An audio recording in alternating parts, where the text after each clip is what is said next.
It's Saturday, March 8th. First of all, for the anonymous long cat, check them out.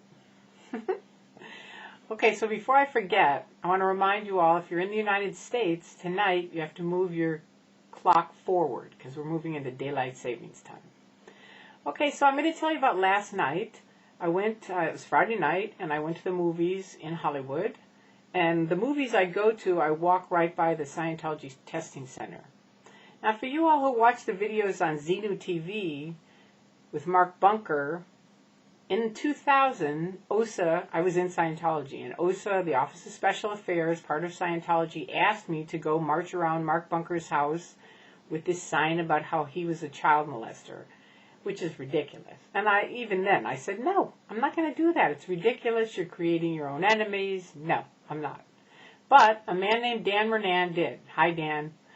I happened to run into him last night, and I wasn't going to make a video about it, but then Mark pointed out, he's not talking to you. You might as well, maybe, you never know. Maybe if I say something, he'll wake up. That's my intention. That's Mark's intention. That's most of our intentions.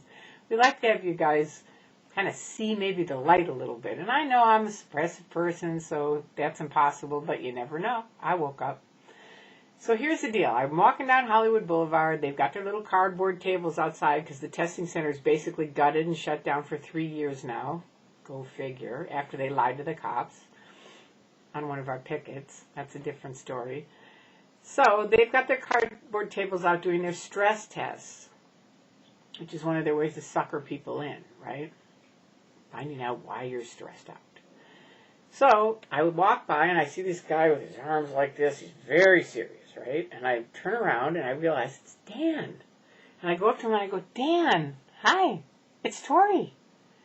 And he's just standing there like that. I said, Dan, talk to me. It's Tory.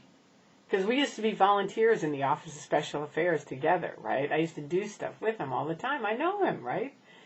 And he goes, I don't want to talk to you. And I said, Dan, you got to shake it out, man. We're on Hollywood Boulevard. It's Friday night. You're supposed to be an OT, right? You didn't get into Scientology. You got into Scientology, and this is for Dan and all of my friends. You got into Scientology to either get free or to help other people get free. And that is about the worst example I've ever seen of someone free, right?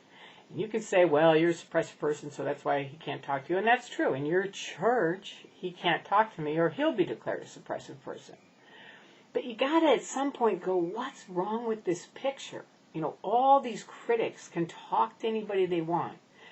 They can read whatever they want. They can say whatever they want. But the higher up you get in Scientology, the less you can say, the less communication you have, the less freedom you have. You're more cut off. You're more controlled. It's not what you guys got into Scientology to do. I know it. I had the same realization, and it is a frightening realization when you realize, oh my God, what have I turned into? But Dan, I know you. This is not you. I don't want to talk to you. And I honestly, in my heart of hearts, I really, really hope that you guys look at what is freedom, what is real communication, right? Now, all these other people in the world are talking to Tory the suppressive. Now, I was in a meeting with some ministers and some top Scientologists, and they tried to say, because I asked them, if your code of honor, your code of a Scientologist says man has the inalienable right to free speech, right? And I said, if you really believe that, why is it that none of my 30-year friends or my husband of 27 years can talk to me? And the ministers who were kind of on Scientology's side at that point kind of looked at him and said, well, what's that all about? And I said, you declared me a suppressive person, and thus no one can talk to me. And Gail Carroll said, well, we didn't, there's a small percentage of people that are declared. I mean, Hitler was an SP, and Tory's an SP. And I was like, bingo, perfect. Because I knew, I look at me. I'm me and Hitler? Yeah, right, sure. And the ministers all went, huh? I mean, it was a major breaking point for them. And I happen to have my SP Declare on hand, which in fact I think I have it right here. In case any of you missed it, here it is again. I'll show you. They literally declare you suppressive so nobody can talk to you. If you're on one of these goldenrods, nobody's allowed to talk to you. And tons of people are declared. Like she tried to say a small percentage. I said, that's a flat out lie right there. Thousands of people have been declared by Scientology. Some of the best Scientologists ever. Some of the most highly trained. All of L. Ron Hubbard's original staff members. I think all of the L's auditors, which is their high thing, are out of Scientology.